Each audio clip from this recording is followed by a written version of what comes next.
Hi, this is Ryan Lawler of GigaOM and New TV, here for Vocal's TechBuzz live tech news chat with Alex Williams from ReadWriteWeb. Big topic for me this week, there's the new Roku box, there is the Boxee box, which is coming up, and all of these devices are, sort of converging on the living room to deliver IP video, to your TV. So I think what's interesting from a Google TV perspective is, it's not a cord-cutting device. It's just it's a way to integrate internet with your over-the-top video, but internet with your live TV. But it'll be interesting to see how much take-up these new devices get as they sort of go mainstream. I'm curious how the remote devices will change too, especially as smartphones become more integrated with these devices, and giving the user the ability to make it a little bit more simple. I mean, just one more device just seems to be complicated enough, and people are always checking their phones anyway while they're watching television and stuff. So I'm curious, when we'll start seeing real kind of smartphone integration with these with Google TV and others. Yeah, I think that using the mobile devices, even using the tablet devices, it just seems kind of a no-brainer, since I know that when I'm sitting there watching TV, I have my phone or I'll have my iPad in my hand already, and be using it. And also, I mean, early uses of the iPhone or Android devices as mobile remotes, really been the best remotes that have been out there on the market so far. How about as far as, how is the content, how are the content channels going to emerge out of this? Do you have any insights into that? Will it be just, I mean, I wrote one post about how you can set up your own Google TV channel, and using a WordPress theme and setting up an on-demand network through that. Is it in place for people to set up their own channels where they can produce their own content and for others to see? I know, for instance, the one that I profile is an independent film company that's trying to, hoping that Google TV will serve as a way to, broaden their audience. There. I think the big problem with all of these different TV devices is that right now it's such a nascent market, right? That, one company might have sold, 3 million sets, or, Roku might have, they're targeting 1 million Roku devices by the end of the year.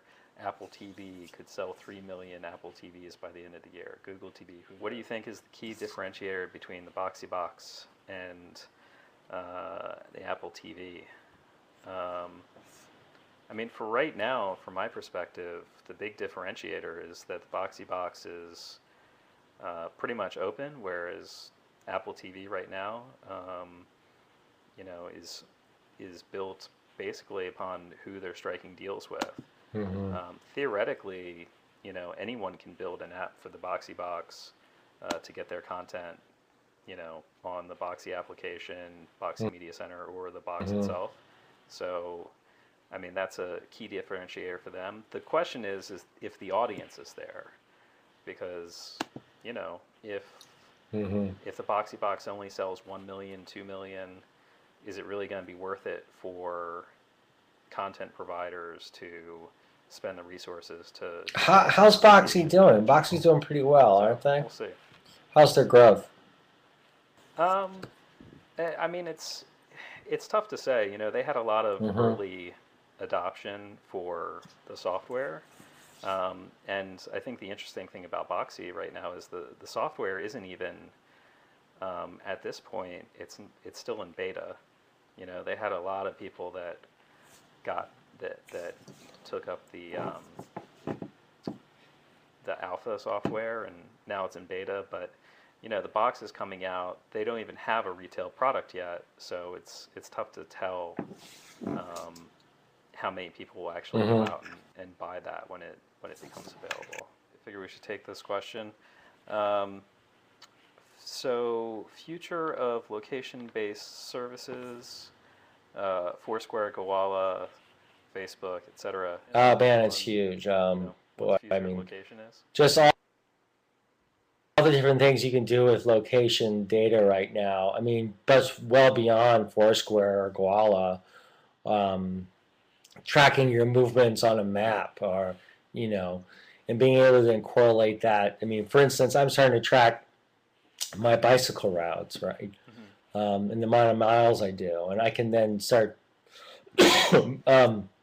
use that information and to visualize it. This is the Wild West right here. I mean, I use Foursquare right now. I need to start trying out Gowalla a little bit more.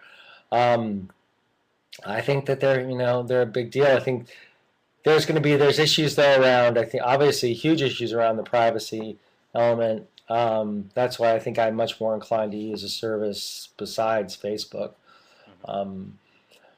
It's such an early market. The other thing about location-based services is, I mean, obviously I'm in San Francisco. I used to live in New York. You're in Portland. On the coasts, in these major markets, like New York, Boston, LA, San Francisco, Portland, Seattle, etc. I can see how these services are adopted by the tech community. Right. But I'm kind of curious, how mainstream they actually are. Because, I go visit family, and then, you'll check into a place, and you'll be the first person. I'm kind of in this echo chamber, and how much the normals are actually using these services.